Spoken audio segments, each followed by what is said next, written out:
The radio crackled once, then went silent. Officer Martinez pressed the call button again. Nothing. Just static. And then breathing. Not his own, coming from the back seat. But when he turned around, the cage was empty. It had been empty the entire shift. So who had been breathing behind him for the last 40 minutes? Some roads aren't meant to be patrolled alone. Some shifts never really end. And some officers never make it home. I'm about to share with you 7 true encounters from highway patrol officers across America. Stories that were buried in incident reports. Stories that made seasoned cops hand in their badges. Stories that prove sometimes the most terrifying thing on a dark road isn't what you can see. It's what you can't explain. Before we dive deeper into the darkness, do me a favor. Hit that subscribe button and ring the bell. Because here at Chills from Reality, every story leaves a mark. One you might not forget. Now, let's begin. The stretch of Interstate 47 between mile marker 82 and 91 is known among Arizona Highway Patrol as the Dead Zone. Not because of accidents, but because of what officers report seeing there. Trooper David Henshaw had heard the stories during training, dismissed them as rookie hazing. Urban legends passed around to scare the new guys. Until his first solo night shift in September of 2019. The call came in at 2:17 a.m. Abandoned vehicle, hazard lights flashing. Henshaw approached the scene with his spotlight cutting through the desert darkness. A silver sedan sat perfectly centered in the right lane. Engine off, doors locked, no driver, no passengers, no signs of struggle. He ran the plates, registered to a woman named Claire Hoffman, reported missing 3 days earlier. But here's what made Henshaw's blood run cold. The car was warm. The engine ticked with recent heat. A half-finished cup of coffee sat in the holder, still steaming. He called it in, requested backup. Dispatch confirmed. Unit en route! 20 minutes! Henshaw circled the vehicle, peered through the windows, a purse on the passenger seat, keys in the ignition, cell phone plugged into the charger. Everything you'd need to drive. Everything except the driver. He tried the doors, locked tight. The desert wind picked up, carrying with it the smell of something burning, not gasoline, not rubber, something organic like hair. That's when he heard it, tapping, soft, rhythmic, coming from inside the trunk. Henshaw's hand moved to his weapon. He called out, identified himself. The tapping stopped. Silence swallowed the highway. Then, laughter, a woman's voice, muffled, coming from the trunk, but not distressed, not crying for help, just laughing, soft and continuous, like she'd heard the funniest joke in the world. Henshaw radioed for an additional unit, his voice tight, professional, but his hand shook as he held the microphone. The laughter grew louder, more intense, hysterical now. He approached the trunk, weapon drawn, called out again. The laughter cut off instantly. He waited, counting his own heartbeats. 1, 2, 3, 4. Then a whisper, clear as crystal despite the metal barrier between them. Don't open it. Not a plea, a warning. The voice was male, deep, definitely not the missing woman. Backup arrived 18 minutes later. Trooper Jensen and Sergeant Carmichael. They heard Henshaw's account, exchanged glances. Carmichael had been on the force for 23 years. He'd seen plenty, but something about the way Henshaw described that voice made him hesitate. They used the Slim Jim, popped the trunk from the driver's side release. All 3 officers stood back, weapons ready. The trunk lid lifted slowly, squeaking on old hinges. Inside, nothing. Empty. Clean. Not even a spare tire. just bare carpet and the smell of new car air freshener. Henshaw stood frozen. He'd heard it. Clear as day. The laughter. The voice. Jensen checked the back seat. The floorboards. Nothing. They towed the vehicle. Processed it for evidence. Found Claire Hoffman's fingerprints. Her DNA, but no signs of foul play. No signs of anything. 3 days later, they found her. Walking along a service road 40 miles south. Barefoot, dehydrated.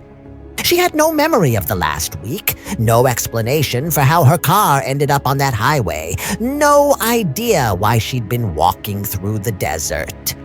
But when they showed her the incident report, when they mentioned the laughter in the trunk, her face went pale. She asked them one question. "Did he tell you not to open it?"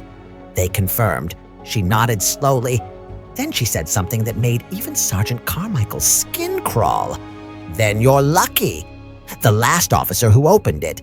They found his car the same way. Running, empty. Keys in the ignition. They never found him. David Henshaw transferred to a different district 3 weeks later. He doesn't patrol that stretch of interstate anymore.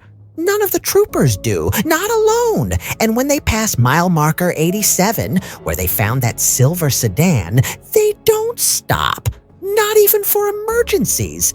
Because some cars aren't abandoned, they're left as bait. The second story comes from Montana, from a trooper who asked to remain anonymous. We'll call him Officer Reed. Winter patrol in Montana is brutal. Long stretches of empty highway, blizzards that come out of nowhere, and temperatures that can kill you in minutes if your car breaks down. Reed had been patrolling Highway 2 for 6 years. He knew every curve, every exit, every place cell service dropped to nothing. He thought he knew what to expect. December 14th, 2021. Temperature negative 18 degrees. Reed was finishing his shift when dispatch sent him to check on a stranded motorist. Male caller said his car died, needed assistance. The location was unusual, not a rest stop or gas station, just a random point on the highway. Mile marker 143, middle of nowhere. Reed acknowledged. Started driving. The snow was coming down heavy. His wipers struggled to keep up. He reached the location 15 minutes later. No car, no person, just empty road and swirling snow. Reed called it in. Dispatch was confused. They'd received the call, had the recording, male voice, clear, calm, requesting help at mile marker 143. Reed searched the area, checked both sides of the highway. Nothing. Maybe the guy got picked up. Maybe he gave the wrong mile marker. Reed was about to leave when his headlights caught something. Footprints, fresh, leading from the road into the tree line, barefoot, in negative 18-degree weather. Reed grabbed his flashlight, followed the tracks. They led 30 yards into the forest, then stopped. Just ended, as if the person had vanished mid-step. No sign of a struggle, no blood, no disturbance in the snow, just footprints that went nowhere. Reed stood there, flashlight beam cutting through the darkness. The forest was silent. No wind, no animals, nothing. That's when he felt it, the unmistakable sensation of being watched. He spun around, scanning the trees. Nothing, just shadows and snow. He started back toward his vehicle, walking fast, not quite running. The feeling intensified, like something was pacing him, staying just out of sight. He reached his patrol car, got inside, locked the doors. Ridiculous.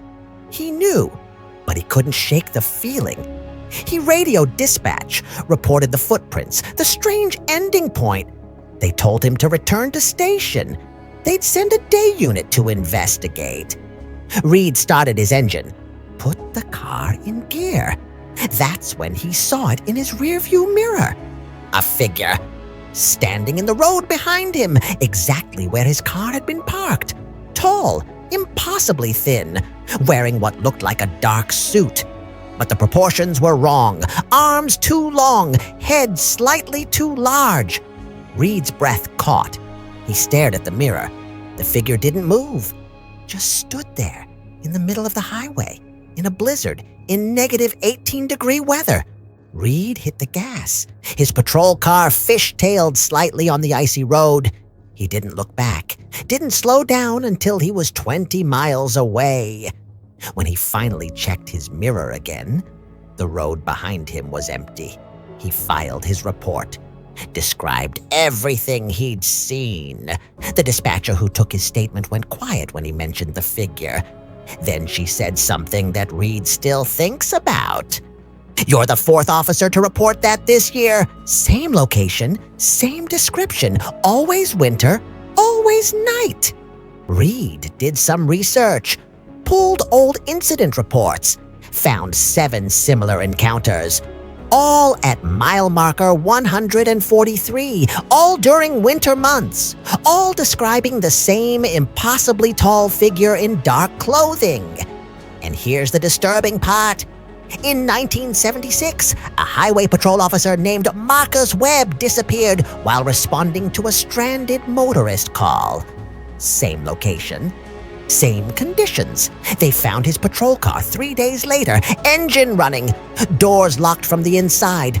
Officer Webb was in the driver's seat, dead, frozen solid. But the heater had been running. The car was warm. The coroner ruled it hypothermia. Impossible to explain. And when they developed the film from the camera in his car, the last photo showed the view through his windshield. A dark figure standing in the road. Arms too long, head too large. Reed doesn't patrol that stretch anymore. He requested a transfer. But sometimes, on cold winter nights, he still feels it. That sensation of being watched. And he wonders if that figure is still out there. Still waiting, still calling for help on a radio that somehow connects to dispatch. Would you have followed those footprints into the woods? Tell me in the comments below. Because fear is always one step behind. The third story takes us to Louisiana, to Officer Sarah Chen, who learned that some things that look human aren't. State Route 12 runs through bayou country. Cypress trees hanging with Spanish moss, water on both sides. Fog that rolls in thick as soup. Chen had been assigned this route for 2 months. She liked it. Quiet, peaceful, few calls. Mostly speeders and the occasional drunk driver. May 3rd, 2023. Chen was running radar at her usual spot, hidden turnoff near the old Beaumont Bridge. It was dusk, that strange time when daylight fades but darkness hasn't quite settled. Her radar beeped. 78 in a 55. She pulled out. Lights flashing, the vehicle ahead slowed, pulled over. A white pickup truck, dirty, dented, local plates. Chen approached. Standard procedure. Hand near her weapon. She reached the driver's window, tapped on the glass. It rolled down. And Chen found herself looking at a man who smiled too wide. Not a friendly smile, not a nervous smile. A smile that showed too many teeth. Teeth that seemed slightly pointed, slightly too long. His eyes were pale, almost colorless, and they didn't blink. "Evening, officer." His voice was smooth, polite, but there was something underneath it, something that made Chen's instincts scream. She asked for license and registration. The man reached for his glove compartment, but his movements were wrong, too fluid, like his joints bent in places they shouldn't. He handed her the documents. His fingers were cold when they brushed her hand, not cool, not chilly, dead cold, like meat from a freezer. Chen checked the license. Name read Thomas Duplantis. Address in Thibodaux. Everything looked legitimate, but something was wrong. She could feel it in her gut, that primal warning system that every cop learns to trust. She asked him to step out of the vehicle. The man's smile widened. Impossible. His mouth shouldn't open that far. He complied, slow, deliberate. When he stood, he was tall, easily 6'5", maybe taller, and thin. So thin his clothes seemed to hang on a frame of bones. "Is there a problem, officer?" That voice again, smooth as oil. Chen told him she smelled alcohol. It was a lie, but she needed a reason to investigate further. She asked him to perform a field sobriety test. The man tilted his head, like a bird examining a worm. Then he agreed. Chen had him walk a straight line, heel to toe. He did it perfectly, too perfectly, each step identical to the last. Like a machine, like something pretending to be human but getting the details just slightly wrong. She asked him to follow her finger with his eyes. He turned his head instead, following her finger with his entire face. Never blinking, never breaking that horrible smile. Chen's hand moved to her weapon. She didn't draw it, but she was ready. Something was very wrong here.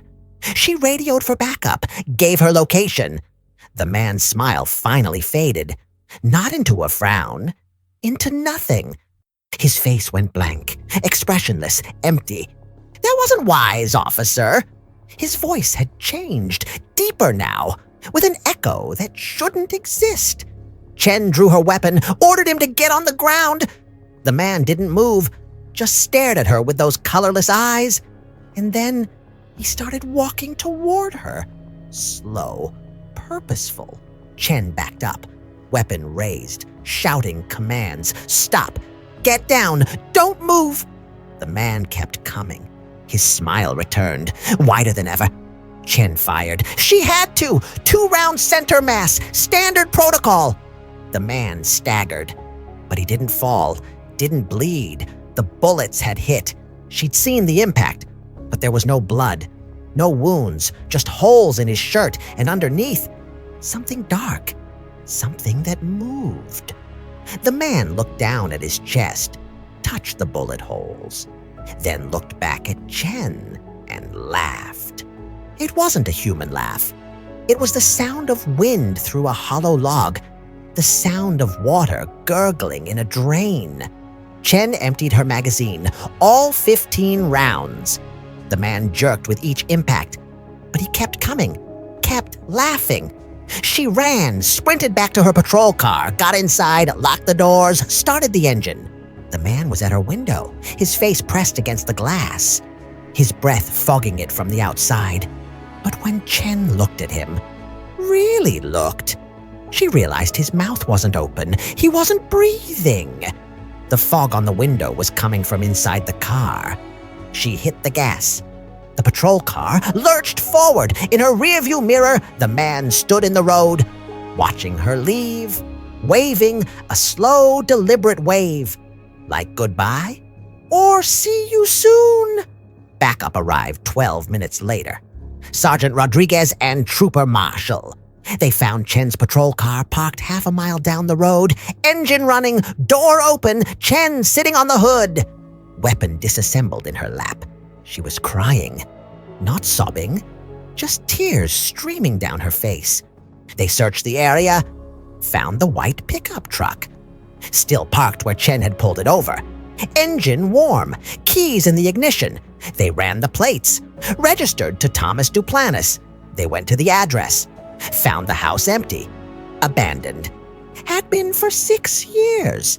Neighbors said Thomas Duplantis had died in 2017, drowned in the bayou. They'd found his body 3 weeks after he went missing, bloated, pale, wearing a smile that was far too wide. Chen was put on administrative leave. Mandatory psychiatric evaluation? She passed. Barely. The department swept it under the rug. Faulty ammunition, stress, fatigue. But they couldn't explain the bullet holes in that pickup truck. Couldn't explain why Chen's spent casings were scattered on the road.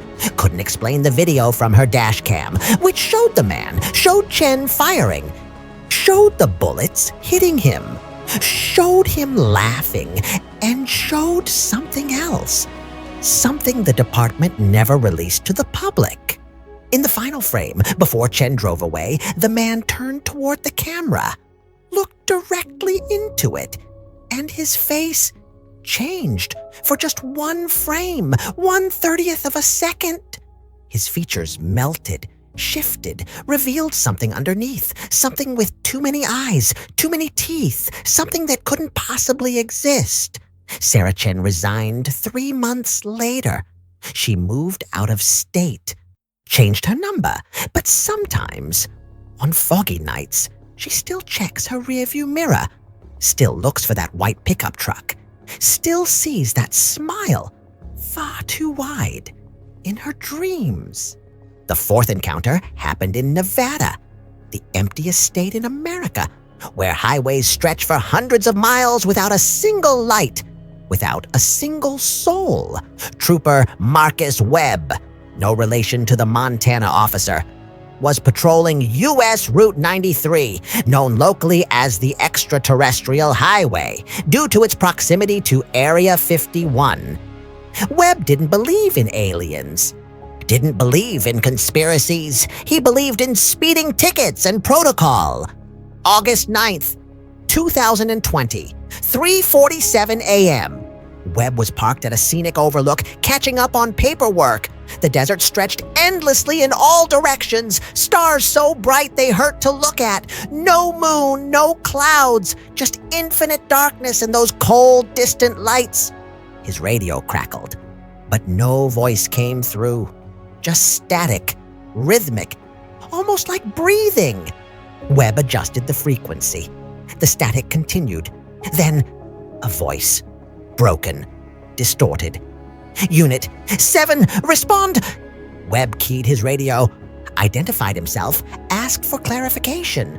The voice came again, clearer now. Officer, requires assistance. Mile marker 137. Webb checked his map. Mile marker 137 was 15 miles north. Remote area. No services, no exits. He confirmed. Said he was en route. Started his engine. The static on the radio intensified. Then cut out completely. Dead air. The drive took 12 minutes. Webb pushed his patrol car hard. Emergency lights cutting through the darkness. He reached mile marker 137 and found nothing. No other patrol car. No broken down vehicle. No signs of distress. Just empty highway and endless desert. He tried his radio. Dead. No static, no signal, nothing. He grabbed his backup radio, also dead. Both batteries fully charged that morning. Webb got out of his car, used his flashlight to scan the area. That's when he noticed something odd. The road, the asphalt. It was wrong, rippling like heat waves. But it was night and cold. Webb knelt down, touched the pavement. It was warm, hot actually, uncomfortably hot. He stood, took a step back. The rippling intensified, and then the road moved. Not cracked, not buckled, moved like something was underneath it, something large, pushing up from below. Webb backed toward his car, never taking his eyes off the road. The bulge in the asphalt grew, rising, taking shape, and then it split. The road split down the middle, not crumbling, not breaking, opening, like a wound, like skin peeling back. Something came through. Webb's mind struggled to process it. His training hadn't prepared him for this. It was mechanical? Organic? Both? Neither. It rose from the hole in the road, unfolding, segments clicking into place. It had no face, no features, just smooth surface reflecting the starlight. But Webb could feel it looking at him, studying him, deciding. He ran, sprinted back to his patrol car, got inside, turned the key. The engine didn't start. Tried again. Nothing. He looked up. The thing was closer, much closer. It hadn't walked, hadn't moved in any way he could perceive. But it was right there, outside his window. Its surface rippled, colors shifting, purple, green, black, colors that shouldn't exist, colors that hurt to see. Webb did the only thing he could think of. He closed his eyes, squeezed them shut, and prayed. Seconds passed. Minutes. He didn't know. Time felt elastic, stretched. When he finally opened his eyes, it was dawn. The sun was rising over the desert. He was still in his patrol car, still at mile marker 137. The road was intact. No hole, no cracks, no sign of anything unusual. His radio crackled to life. Dispatch calling, asking for his location, wondering why he'd been silent for 3 hours. Webb checked his watch. It read 6:53 a.m., but that was impossible. He'd arrived at 3:59. The sun was up, but only a few minutes had passed. Hadn't they? He radioed back, said he was fine. Equipment malfunction. He'd returned to station. His voice was steady, professional, but his hands shook on the steering wheel. Webb drove back, filed his report. Equipment failure, dead radios, lost time, possible carbon monoxide exposure. The department accepted it, sent him for a medical eval. Everything came back normal, but Webb knew something had happened on that road, something he couldn't explain, couldn't rationalize, couldn't forget.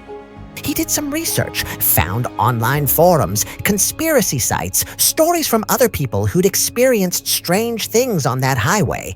Lights in the sky, missing time, encounters with things. Most were dismissed as hoaxes, attention-seeking.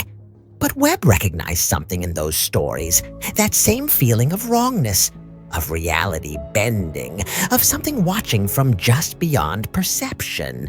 Marcus Webb still patrols Highway 93. He hasn't requested a transfer, hasn't quit. Because part of him needs to know, needs to understand. Every night when he passes mile marker 137, he slows down, looks at the road, remembers, and wonders if it's still there, waiting beneath the asphalt, waiting for him to close his eyes again. Have you ever lost time you couldn't account for? Have you ever felt reality slip? Drop a comment. Because sometimes the question isn't what we saw, it's what saw us. The fifth story comes from Oregon, from Trooper Jennifer Walsh, who discovered that some roads remember. State Route 38 winds through dense forest, ancient trees, shadows that never quite lift even at noon. Walsh had been assigned this route for 4 months. She'd heard the stories, the local legends, about the girl who vanished, about the screams people heard at night. She'd dismissed them. Folklore, small-town superstition. October 27th, 2022. Walsh was running her evening patrol. Sunset came early this time of year. By 5 p.m., darkness owned the forest. Her headlights cut narrow tunnels through the trees. Everything else was black. Absolute. She was 7 miles from the nearest town when her headlights died. Just went out. Engine still running.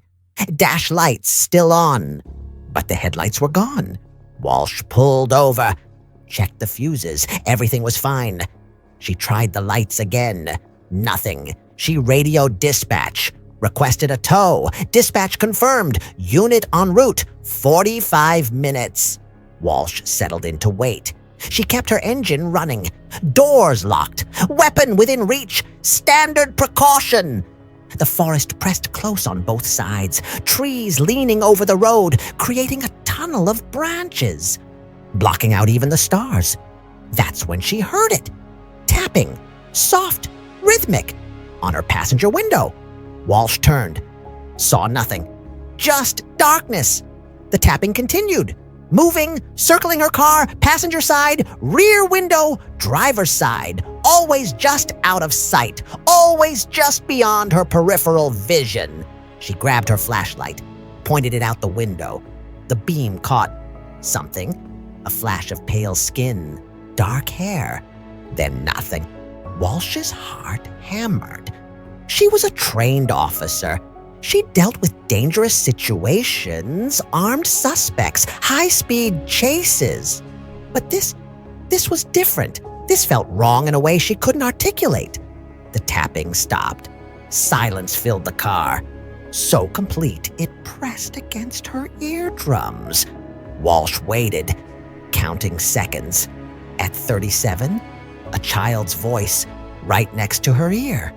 Inside the car, "Help me!" Walsh spun around. The back seat was empty. She checked again, checked the floorboards, under the seats, nothing. She was alone, but she'd heard it, clear as daylight. A little girl's voice, desperate, pleading. Walsh's training took over. She spoke clearly, identified herself, asked if someone needed help. Silence answered, then giggling, soft, playful, the sound a child makes when they think they're being clever, when they're hiding during a game. The giggling grew louder, coming from everywhere, from the vents, from the radio, from the steering wheel itself. Walsh grabbed her door handle, ready to get out, to search the area. But something stopped her. Instinct, gut feeling, the same feeling that had kept her alive through 6 years of patrol. Don't open the door. Whatever you do, don't open the door. The giggling stopped. Then came crying, sobbing, a child in distress. Every protective instinct Walsh had screamed at her to help, to open the door, to find this child and protect her. But that other voice, the survival voice, kept her frozen, kept her hands away from the lock. The crying intensified, became screaming, shrieking, a sound of pure terror. And then it changed, deepened, became something else entirely, something that was never human. Walsh closed her eyes, covered her ears, but she could still hear it. That sound, not sound, something more, something that bypassed her ears entirely and went straight into her brain. It spoke without words, showed her things, images. The girl who'd vanished 20 years ago. Rebecca Marsh, age 7, walking home from school. This road, these trees. Something had taken her. Something that lived in the spaces between trees, that moved through shadows, that wore her face like a mask. Walsh opened her eyes. The screaming had stopped. Her headlights were on, working perfectly, as if they'd never gone out. She looked at her watch. 45 minutes had passed. The tow truck was arriving. She could see its lights approaching from the south. The driver pulled up, asked what was wrong. Walsh told him headlight failure. But they were working now. The driver checked anyway. Found nothing wrong. Shrugged. Said sometimes electronics glitch. Walsh thanked him. Let him leave. Then she sat there, in her working patrol car, under her working headlights, and wondered what she'd just survived. She filed no report, told no one. Who would believe it? But she did her own research, found Rebecca Marsh's case file, unsolved, body never found. 7 witnesses had reported hearing a child crying on this road, always at night, always alone. 3 of those witnesses had disappeared. Within a year of their reports, one of them was a highway patrol officer, Trooper Daniel Cross. Last seen on State Route 38, October 31st, 1997. His patrol car was found 3 days later, doors locked, engine running, empty. Jennifer Walsh requested a transfer 2 weeks later. She doesn't patrol forested roads anymore, stays in urban areas, streetlights, traffic, witnesses, safety in numbers, but sometimes on quiet nights. When she's alone in her car, she hears it, soft, distant, a child's voice calling for help, and she wonders if she'd opened that door, if she'd gone looking. Would she have found Rebecca? Or would the forest have found her? The 6th story takes place in Texas. where Trooper Carlos Mendez learned that some accidents aren't. Interstate 10, the stretch between El Paso and Van Horn, empty, desolate, miles of nothing interrupted by nothing. Mendez had worked this section for 8 years. He'd seen bad wrecks, fatal accidents, the kind that stay with you. But nothing prepared him for what he found on April 2nd, 2024. The call came in at 11:32 p.m. Multiple vehicle collision. Unknown injuries. Location mile marker 41. Mendez was close. He arrived in 6 minutes. His headlights illuminated the scene. 5 cars scattered across both lanes. But something was wrong. The vehicles weren't damaged. No crumpled hoods, no shattered glass, no skid marks. They were just stopped, arranged in a pattern, almost deliberately. Mendez activated his emergency lights, approached the first vehicle, a Honda sedan. He tapped on the window. No response. He shined his flashlight inside. A woman in the driver's seat, eyes open, staring straight ahead. Not moving, not breathing, not dead. Just still, like a paused video. Mendez tried the door. Locked. He moved to the next car. Same thing. Male driver, frozen, eyes open, staring at nothing. Third car, fourth car, fifth car, all the same. 5 people, 5 vehicles, all stopped, all frozen, all staring. Mendez radioed for backup, requested ambulances. His voice was steady, but his hands trembled. This wasn't right. This violated every natural law he understood. People don't freeze like this, don't stop like this. He approached the woman's car again, tapped harder on the window. Ma'am? Can you hear me? Her head turned, slowly, mechanically, until she was looking directly at him. Her eyes were wrong, pupils dilated, completely black. No iris, no white, just black. Her mouth moved, forming words, but no sound came out. Mendez watched her lips, trying to read them. Run. That's what she was saying, over and over. Run! Then she blinked, and when her eyes opened, they were normal. Brown, terrified, she screamed, loud, piercing. Her hands grabbed the steering wheel. She was driving, or thought she was, her foot pressing the accelerator, but the car wasn't moving, was in park, engine off. She kept screaming, kept trying to drive. Mendez pulled his baton, broke her window, reached in, unlocked the door, pulled her out. She collapsed, sobbing. It won't stop. It won't let me stop. I've been driving for hours, days. I can't stop. Mendez tried to calm her, asked what happened, where she was going. She looked at him with hollow eyes. I don't remember. I was driving to Tucson, and then everything went dark. And when I could see again, I was here, but I'm still driving. I can feel it. I'm still driving. I've been driving forever. The other cars, the other drivers, all started screaming at once, all saying the same thing, can't stop. Been driving forever. Still moving even though they're not. Mendez backed away. This was beyond him, beyond anything he'd trained for. Backup arrived, Sergeant Torres and 3 other units. They got the drivers out, all 5, all in shock, all telling the same impossible story. They'd been driving, normal, and then lost time, darkness, and the sensation of still moving even though they'd stopped. EMTs checked them. Physically, they were fine. No injuries, no drugs in their systems, no carbon monoxide. Nothing to explain it. But their eyes, all 5 had the same look. That 1,000-yard stare, like soldiers who'd seen combat, like something had broken inside them. They were taken to the hospital, kept overnight for observation. By morning, they'd forgotten completely the incident, the screaming, the driving sensation, gone, like it had been erased. But Mendez remembered. And so did his dashboard camera, which showed something the department didn't release. In the footage, for exactly 17 seconds, all 5 cars weren't there.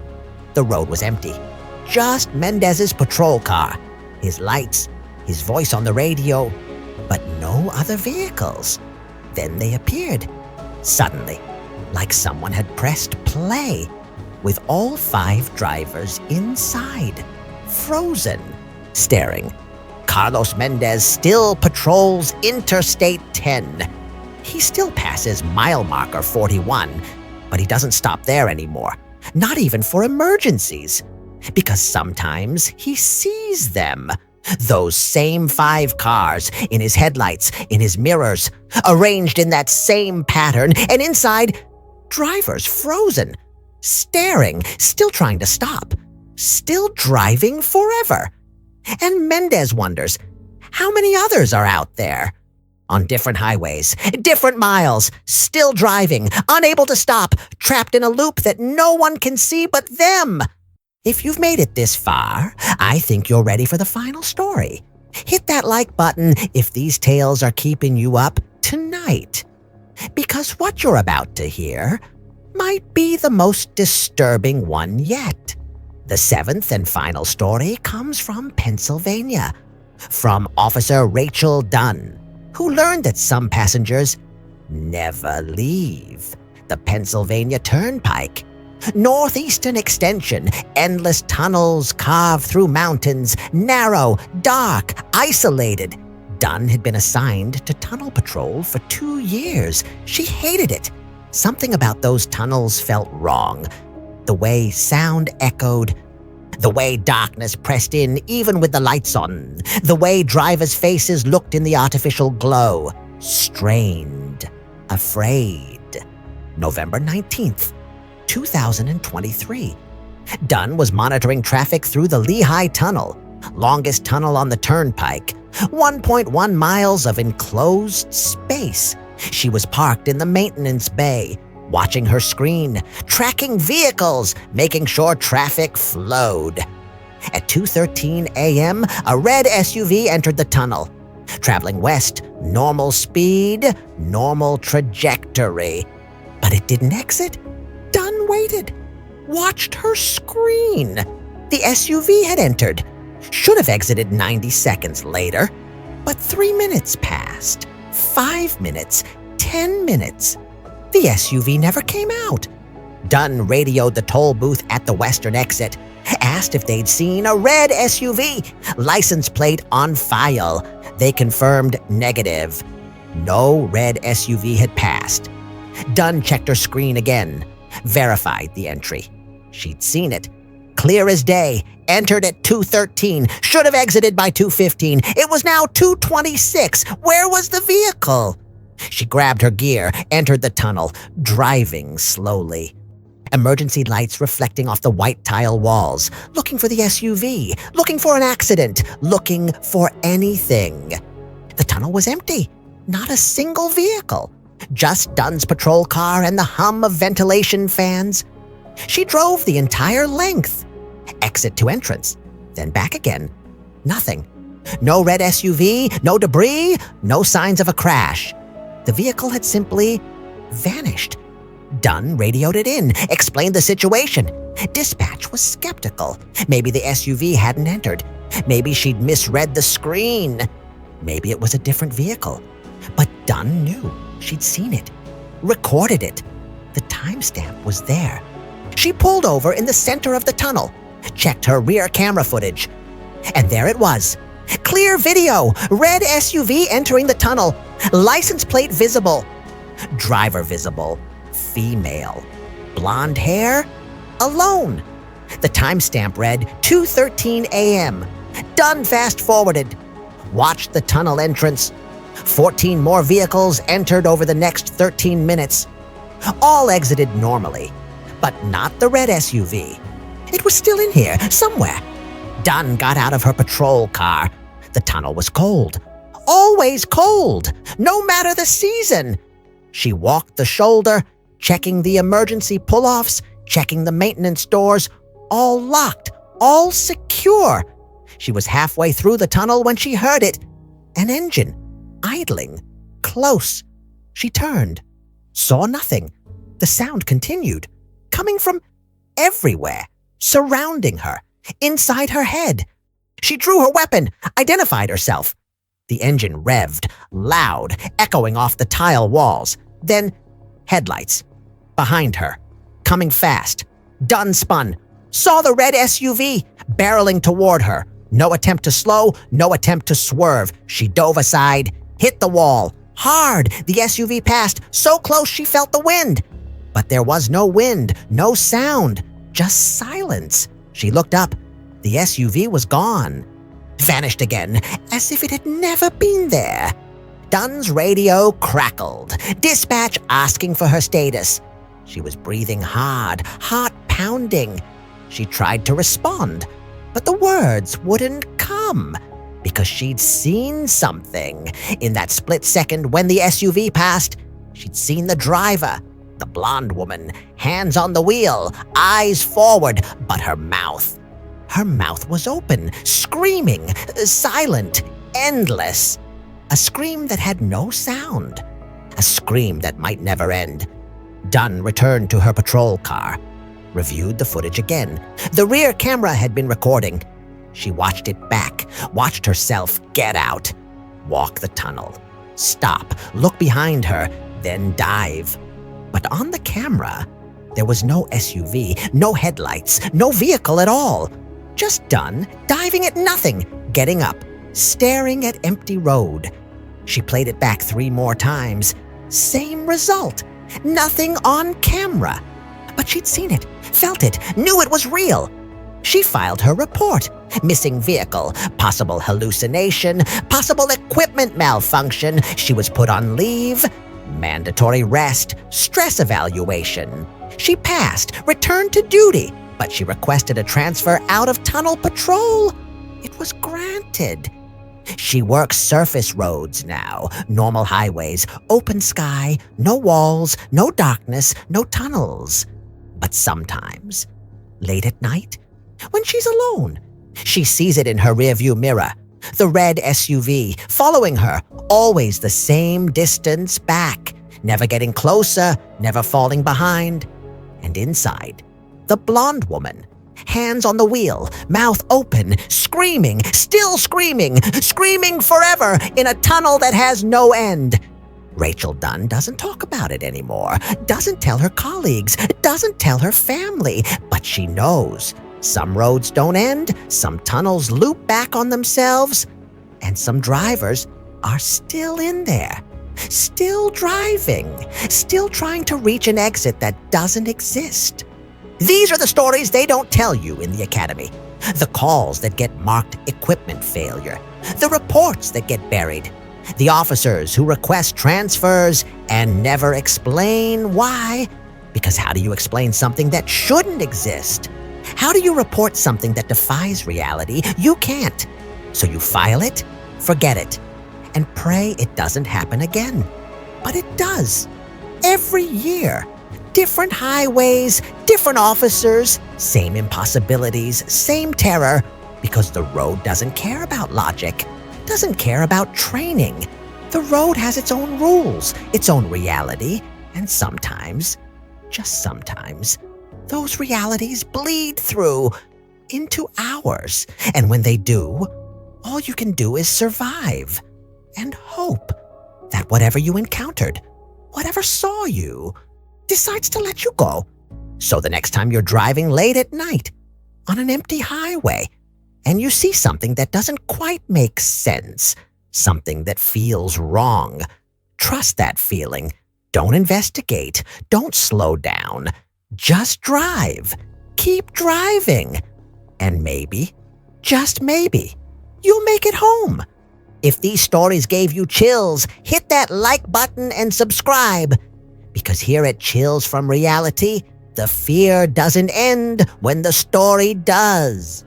And remember, somewhere out there, right now, an officer is responding to a call on a dark road, alone, and they're about to discover that some shifts never really end. Stay safe out there and keep your lights on.